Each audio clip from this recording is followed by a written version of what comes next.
ورحمة الله وبركاته. الحمد لله وحده، والصلاة والسلام على من لا نبي بعده، وبعد. فقد قال الله تبارك وتعالى في كلامه المجيد: أعوذ بالله من الشيطان الرجيم، بسم الله الرحمن الرحيم. يا أيها الذين آمنوا لا تلهكم أموالكم ولا أولادكم عن ذكر الله ومن يفعل ذلك فأولئك هم الخاسرون وأنفقوا مما رزقناكم من قبل أن يأتي أحدكم الموت فيقول رب لولا أخرتني إلى أجل قريب فأصدق وأكن من الصالحين ولن يؤخر الله نفسا إذا جاء أجلها والله خبير بما تعملون. صدق الله العظيم. وقال النبي صلى الله عليه وسلم: حاسبوا أنفسكم قبل أن تحاسبوا، أو كما قال صلى الله عليه وسلم. أولا أدعو الله تعالى أن يشرح لي صدري ويسر لي أمري واحلل عقدة من لساني يفقهوا قولي. آمين. بزرگان محترم، عزیز دوستوں اور ساتھیوں، پیارے بچوں، اللہ تعالیٰ نے جو پاکیزہ اور بہترین شریعت ہم کو عطا فرمائی ہے، وہ پورا نظام زندگی ہمیں سکھاتی ہے، یعنی ہم زندگی کس طرح گزاریں. یہ بات ہم کو سمجھنی چاہیے کہ دین یا اسلام صرف نماز پڑھ لینے کا نام نہیں، یا رمضان المبارک میں صرف روزہ رکھ لینے کا نام نہیں ہے، یا کسی کے پاس روپیہ پیسہ زیادہ ہو تو زکوٰۃ ادا کرنے، یا مزید روپیہ پیسہ زیادہ ہو تو اللہ کے گھر کعبۃ اللہ کا سفر کرنے اور حج کرنے ہی کا نام دین نہیں. ہاں، یہ ضرور ہے کہ نماز، روزہ، زکوٰۃ، حج یہ اسلام کے بنیادی اراکین ہیں، لیکن اسلام صرف انہی چاروں اراکین کے اندر محصور یا محدود نہیں ہے، بلکہ اسلام کا مفہوم یہ ہے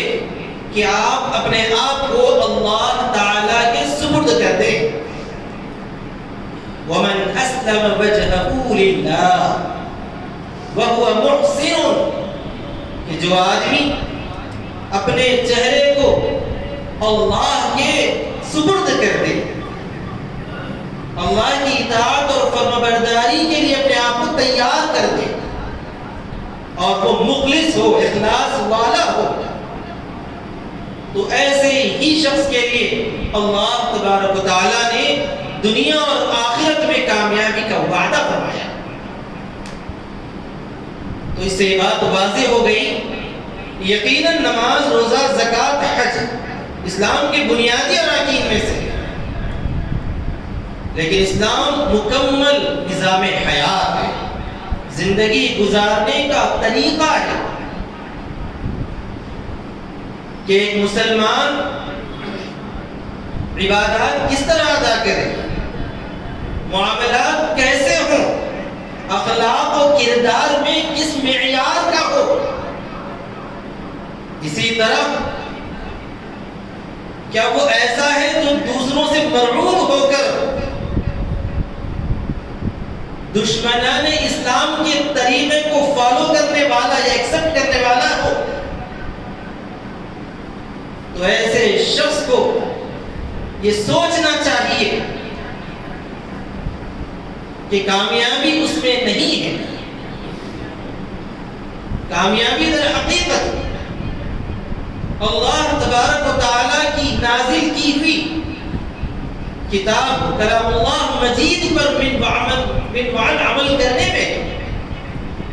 اللہ کے رسول صلی اللہ علیہ وسلم کے بتائے ہوئے راستے اور طریقے کو اختیار کرنے، اس کو فالو کرنے میں کامیابی ہے۔ تو در حقیقت اسلام کہتے ہی ہیں، ایک اپنے ماننے والے یا اسلام قبول کرنے والے کو پوری حیات دنیا یا زندگی گزارنے کا جو بھی طریقہ کار ہے، اللہ تبارک و تعالیٰ نے اسلام کے ذریعے میں بتایا۔ چنانچہ جس طرح پر عبادات بتائی گئی ہیں، معاملات بتائے گئے ہیں، اسی طرح پر اپنی معاشرت اور اپنے اخلاق بھی اسلام کے اندر رب کائنات نے واضح کر کے ہمیں عطا فرمائے۔ اگر اس کے مطابق ہم اپنی زندگی کو سنواریں گے، اس کے مطابق زندگی گزاریں گے، تو یقیناً ہمیں کامیابی حاصل ہوگی دنیا میں بھی اور آخرت میں بھی۔ اگر اس راستے کو چھوڑ کر کسی اور راستے کو ہم نے اختیار کر لیا، ایکسپٹ کر لیا، قبول کر لیا، اور یہ سمجھ بیٹھے کہ ہم کو کامیابی فلاں کی ناقداری میں حاصل ہوگی یا فلاں کے طریقے کو حاصل اختیار کرنے میں حاصل ہوگی، تو یہ ہماری خام خیالی ہے، یہ ہماری بھول ہے۔ اسی کو حضرت عمر رضی اللہ تعالی عنہ نے ارشاد فرمایا تھا، قد اعزنا اللہ بالاسلام، کہ اللہ تبارک و تعالی نے ہم کو عزت سے نوازا اسلام کے ذریعے۔ اللہ تعالیٰ نے عزت و شرافت اور کامیابی اور سربلندی اسلام کو اختیار کرنے میں رکھی ہے۔ اگر ہم نے عزت کو کسی اور جگہ ڈھونڈا، کسی اور جگہ ہم نے عزت کو تلاش کیا، تو اذلنا اللہ،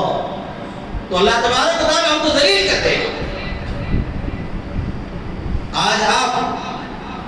پوری دنیا کا جائزہ لیں، بلکہ پچھلے چند صدیوں کی تاریخ اٹھا کر دیکھیں، تو آپ کو اندازہ ہوگا کہ ہم نے کامیابی کا جو معیار تھا، عزت و شرافت دنیاوی و اخروی اعتبار سے اللہ نے جس چیز کا وعدہ ہم سے کیا تھا اور جس میں عزت و شرافت کا وعدہ کیا تھا، ہم نے اس کو پسے پشت ڈال دیا، پیٹ پیچھے چھوڑ دیا، اور ہم نے کامیابی ڈھونڈنی شروع کی دشمنان اسلام کی نقداری میں، ان کے پیچھے چلنے میں، ان کی اطاعت و فرما برداری کرنے میں۔ ہم نے یہ سوچ لیا کہ ہماری نگاہوں کے مطابق فلاں قوم، فلاں علاقہ یا فلاں مذہب کے ماننے والے کامیاب ہیں، دنیا میں اونچا مقام ہے، لوگ انہیں عزت کی نگاہ سے دیکھتے ہیں، چنانچہ ہم بھی انہی کے طریقے کو اختیار کر لیں، لہذا ہمیں کامیابی حاصل ہو جائے۔ حالانکہ ہم نے یہ نہیں سوچا کہ کامیابی ان کے طریقے میں نہیں تھی۔ ظاہری طور پر جس کو ہم کامیابی سمجھتے ہیں، وہ در حقیقت ان کے اخلاق و کردار میں نہیں، ان کے طرز معاشرت میں نہیں، ان کے رہن سہن میں نہیں، ان کے لباس و پوشاک کی وجہ سے نہیں، بلکہ اگر ظاہری طور پر بھی کوئی بھی ملک، کوئی بھی قوم، کوئی بھی علاقہ کامیاب نظر آتا ہے، تو وہ ان کی اپنی محنت کی وجہ سے، ان کی اپنی فکروں کی وجہ سے، ان کی کوششوں کی وجہ سے، سائنس اور ٹیکنالوجی میں ترقی کرنے کی وجہ سے، اور اسلام اس کو منع نہیں کرتا۔ کبھی بھی اللہ تعالیٰ نے یہ نہیں فرمایا کہ تم سائنس حاصل مت کرو، ٹیکنالوجی حاصل مت کرو، یا فلاں زبان مت سیکھو، مت پڑھو، اس طرح کی کوئی بات نہیں۔ قرآن مجید میں اللہ تبارک و تعالیٰ نے اہل علم کی تعریف فرمائی،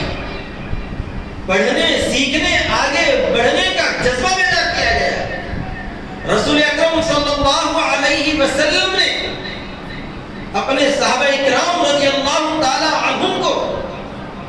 سریانی اور دیگر زبانیں سیکھنے کا حکم فرمایا ہے۔ تو اس سے تو معلوم ہوتا ہے کہ اگر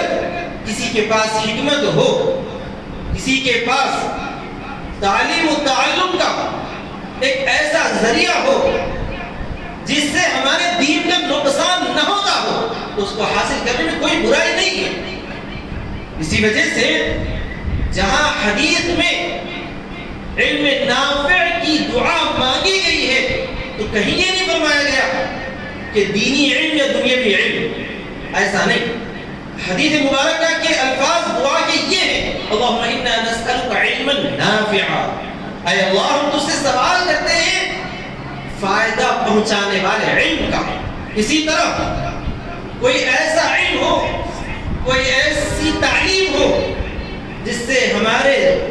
دین کا، اخلاق کا، کردار کا نقصان ہوتا ہو، تو اس سے پرہیز دعا مانگی گئی ہے۔ اللہم انی اعوذ بک من علم لا ينفع، اے اللہ ہم ایسے علم سے تجھ سے پناہ مانگتے ہیں جو فائدہ نہیں پہنچانے والا ہے۔ تو معلوم ہوا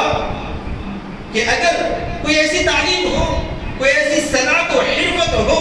کوئی سائنس اور ٹیکنالوجی ہو جس سے دنیاوی ترقی ہو سکتی ہے، تو یقیناً اس کو حاصل کرنے میں کوئی برائی نہیں ہے۔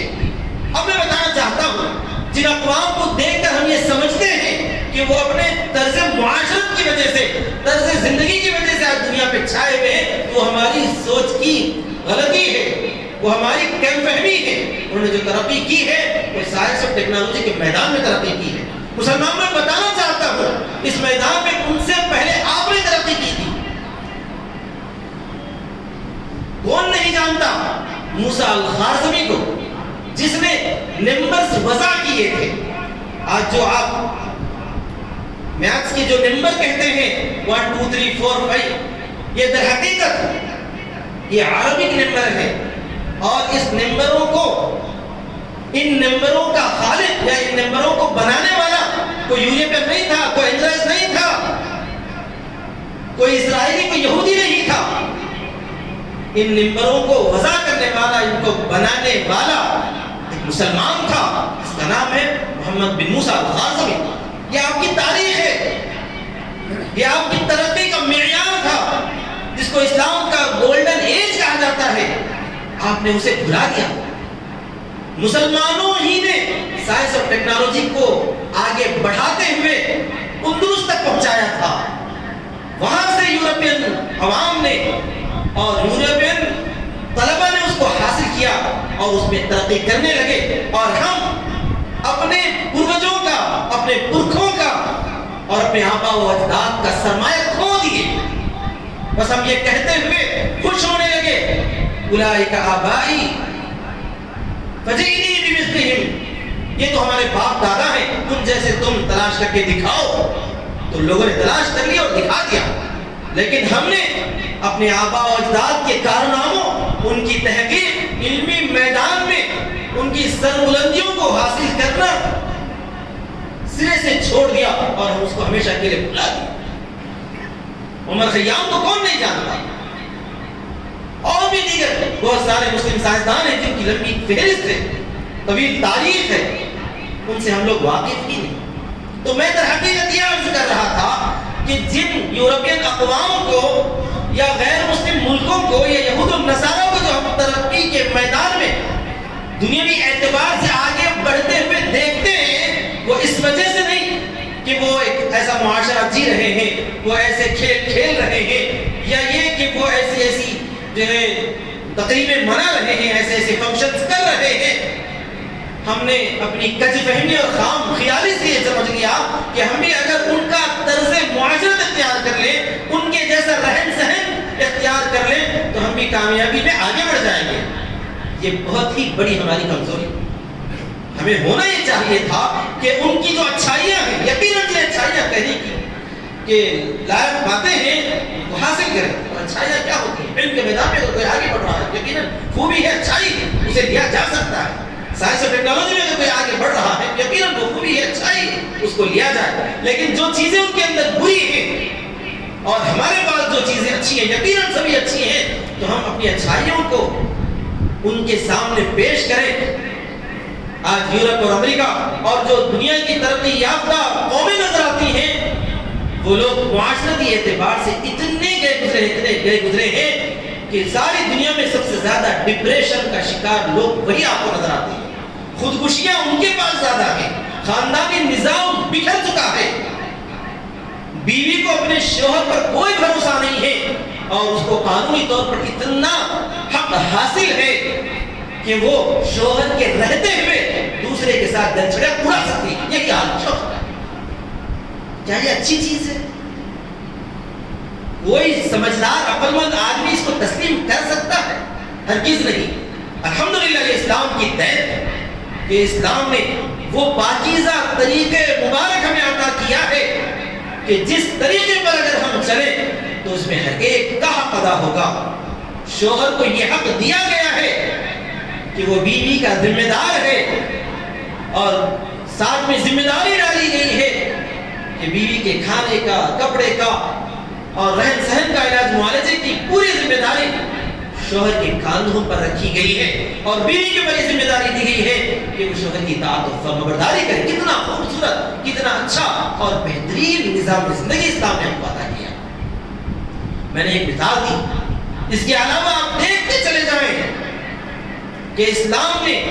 جو بھی طرز زندگی، طرز نظام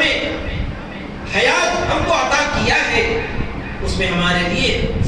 پورے کا پورا خیر ہی خیر ہے، از اول تا آخر خیر ہی خیر۔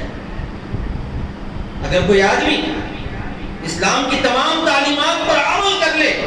تو اسے قطعاً کوئی شکایت نہیں ہوگی کہ وہ دنیا میں پچھڑ گیا یا کسی سے پیچھے رہ گیا۔ تو میں در حقیقت یہ عرض کر رہا تھا کہ ہمارا حال یہ ہو چکا ہے کہ ہم نے ہر اس چیز کو اپنا لیا جو ہم نے یہود و نصارہ کے اندر دیکھا۔ کیوں؟ اس لیے کہ انہوں نے دنیاوی اعتبار سے ترقی کی منزلیں طے کی ہیں، تو شاید کہ وہ اپنے طرز معاشرت کی وجہ سے دنیاوی اعتبار سے ترقی کی منزلیں طے کر رہے ہوں گے، حالانکہ ایسی بات قطعاً نہیں۔ تو اسی کے ذیل میں یہ عرض کرنا چاہتا ہوں کہ اسلام نے جس طرح پر ہر چیز کی تعلیم عطا فرمائی ہے، اسی طرح خوشیوں اور غموں کے سلسلے میں بھی اسلام نے ہمیں واضح ہدایت عطا فرمائی ہے کہ خوشیوں کے مواقع کیا کیا ہیں اور غم کے موقع کیا ہو سکتا ہے، اور خوشی کے منانے کا انداز کس طرح ہونا چاہیے، اور غم کے اظہار کا کیا طریقہ ہونا چاہیے۔ آپ یہ حدیث مت سمجھیں کہ خوشی تو خوشی ہے، آدمی جیسا چاہے خوشی منا سکتا ہے،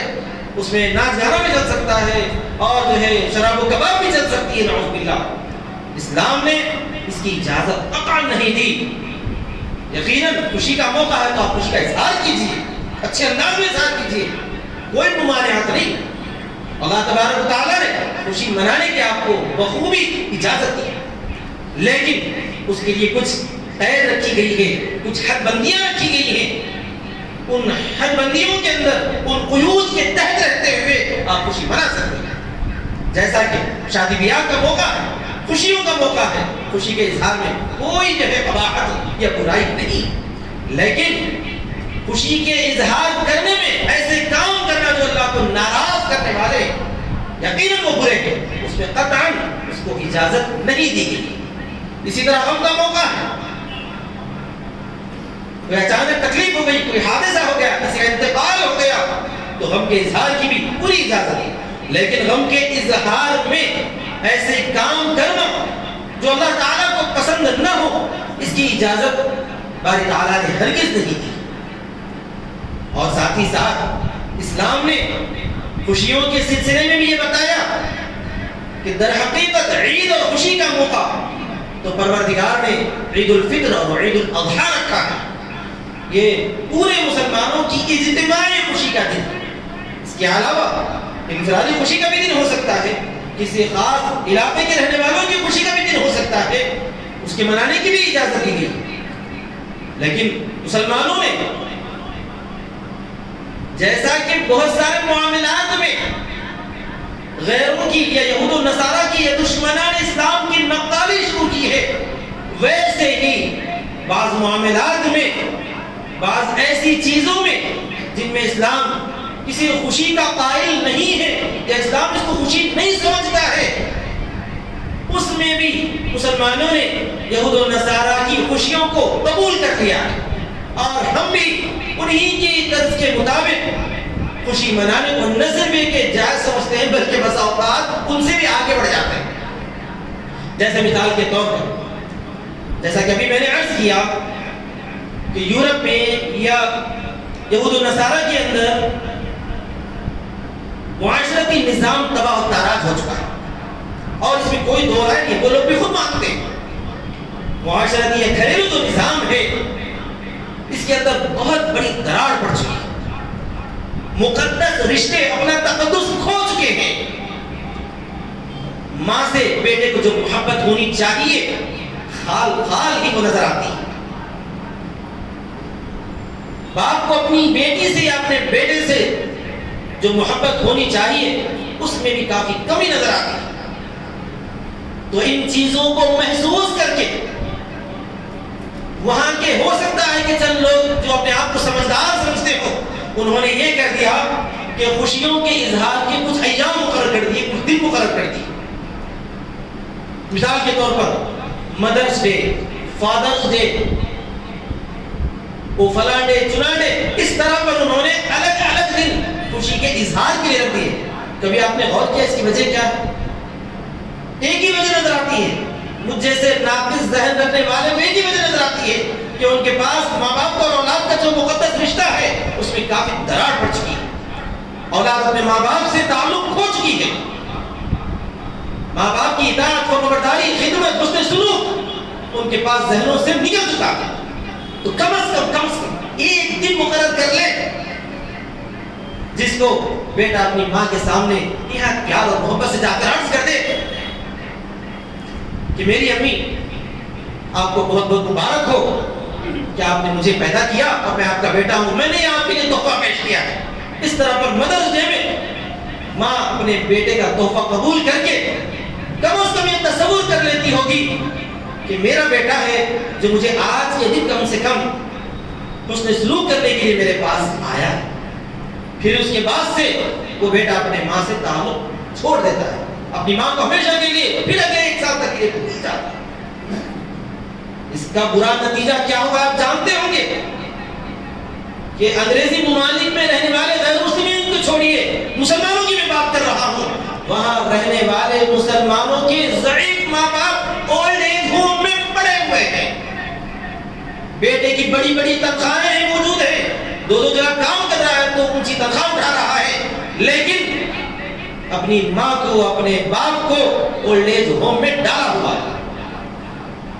دیکھیے اس کا کیا نتیجہ ہو گیا. ہم نے غیروں کی ناکاری, ان کی طرز معاشرت کو اختیار کر کے,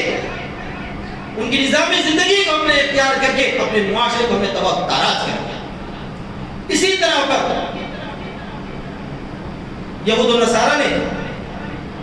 بہت سارے اور بھی ایسے کام پھیلا دیے ہیں جن کو مسلمانوں نے قبول کر لیا. انہی میں سے ایک سال نو کی تقاریب, نیو ایئر کے انداز کو مختلف طریقے سے منانا, یہ بھی یہود و نصارہ کا وہ طریقہ ہے جو انہوں نے ہر اس جگہ پھیلا دیا جہاں پر ان کا کچھ بھی اثر رسوخ ہو, اور ہم نے آنکھیں بند کر کے اس کو اختیار کر لیا. اور جب کہا جاتا ہے کہ یہ یہودیوں کی نقالی ہے یا نصارہ کی نقالی ہے, اس سے آپ پرہیز کریں, اس سے بچیں. اور یہ حدیث سنائی جاتی ہے کہ من تشبہ بقوم فہو منہم, کہ جو کسی قوم کی مشابہت اختیار کر لیتا ہے وہ انہی میں سے شمار ہوتا ہے. تو بعض پڑھے لکھے لوگ یہ کہنے لگتے ہیں کہ یہ علماء, یہ حفاظ, یہ پڑھا لکھا طبقہ آخر کو کیا ہو گیا ہے کہ ہر چیز میں وہ اسلام کو ٹھوس دیتے ہیں, ہر چیز میں دین و شریعت کی بات کرتے ہیں. اس طرح پر علماء پر, حفاظ پر, دینی خدام پر طعنہ کسا جاتا ہے. بزرگوں اور دوستوں, حقیقت یہ ہے کہ یہ چونکہ خالص غیر مسلمین کا یا خصوصاً نصارہ کا ایک مذہبی نقطہ نظر سے اختیار کیا جانے والا عمل ہے. مذہبی نقطہ نظر سے اس لیے کہ ان کے ذہن کے مطابق 25 دسمبر حضرت عیسیٰ علیہ السلام کے یوم پیدائش, حالانکہ تاریخی طور پر وہ غلط ہے, اس کا کوئی ثبوت جو ہے نصارہ آج تک پیش نہیں کر سکے. لیکن اگر مان بھی لیا جائے تو یوم پیدائش کو لوگ یوم جشن مناتے ہیں, اسی کی تقریبات کے طور پر یہ سال نو کی تقریبات یا نئے سال کے جشن کے عنوان سے اپنے پورے علاقوں کو اجراء کر دیتے ہیں، قمقمیوں سے سجا دیتے ہیں اور اس کا زبردست جشن مناتے ہیں۔ اور ہم نے بھی ان کی نقالی کرتے ہوئے اسی جشن کو اختیار کر لیا ہے اور ہم اس کو اچھی چیز سمجھتے ہیں، یا یہ سمجھتے ہیں کہ یہ جو ہے ان سے اپنے تعلق کو جوڑنے کا یا ان کے ساتھ اپنے آپ کو برابر سمجھنے کا ایک راستہ ہے۔ نعوذ باللہ من ذالک، ایسا بالکل نہیں ہے۔ در حقیقت سال جب گزر جاتا ہے، ایک دوسرا سال آتا ہے، تو یہ سال در حقیقت خوشی منانے کا وقت تھوڑی، اگر دیکھا بھی جائے تھوڑی دیر کے لیے،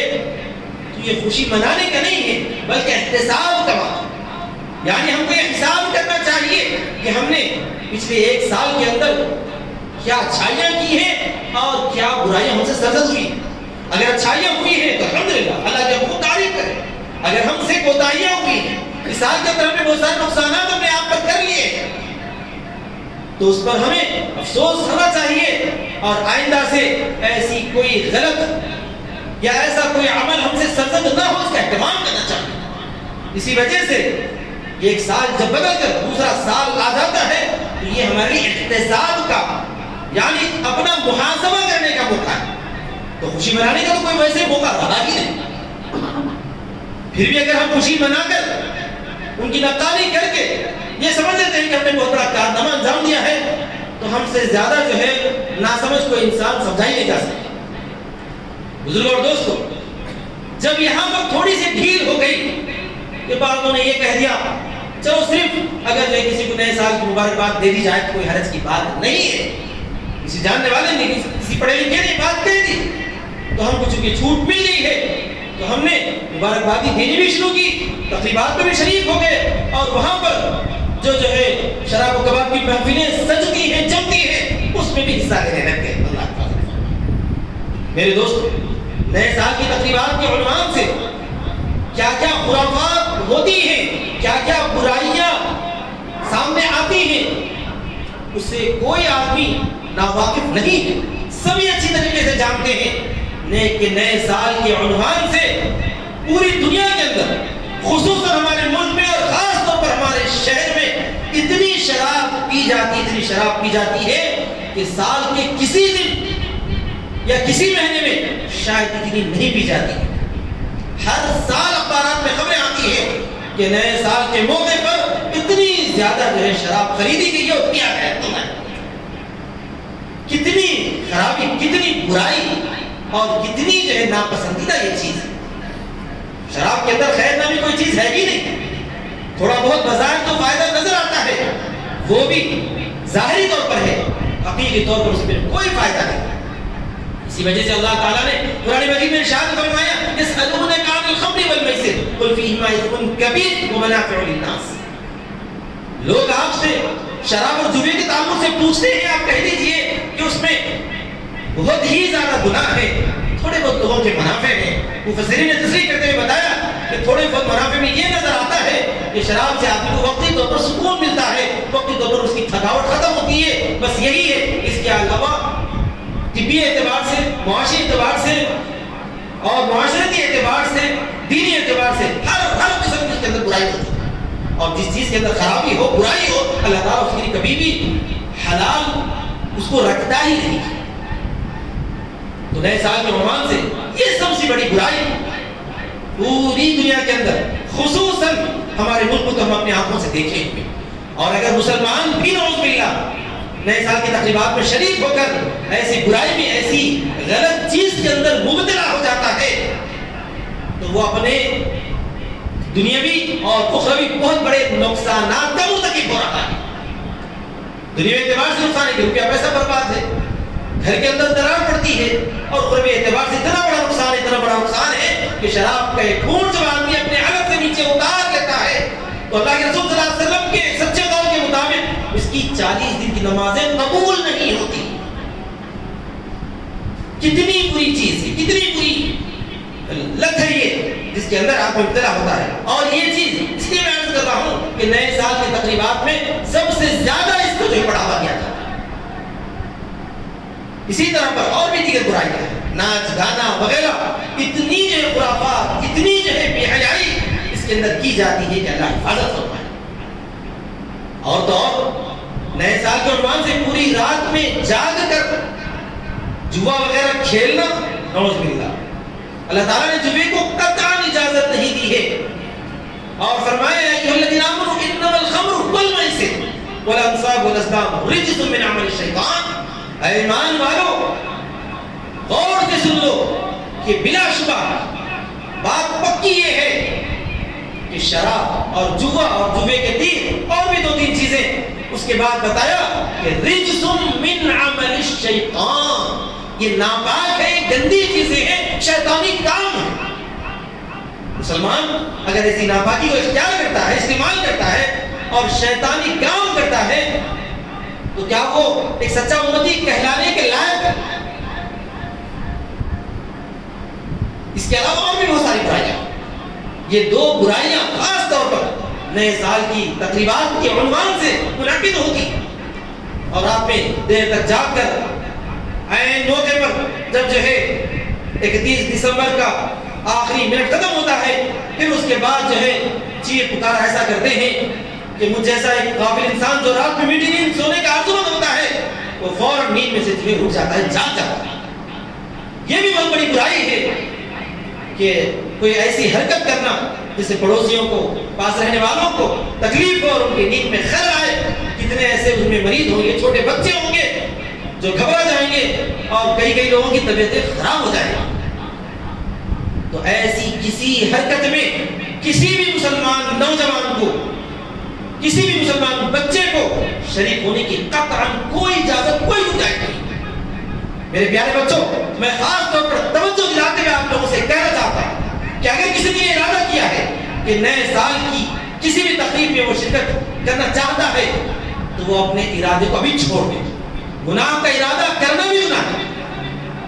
لیکن اگر گناہ کا کبھی وسوسہ آئے، خیال آئے دل میں،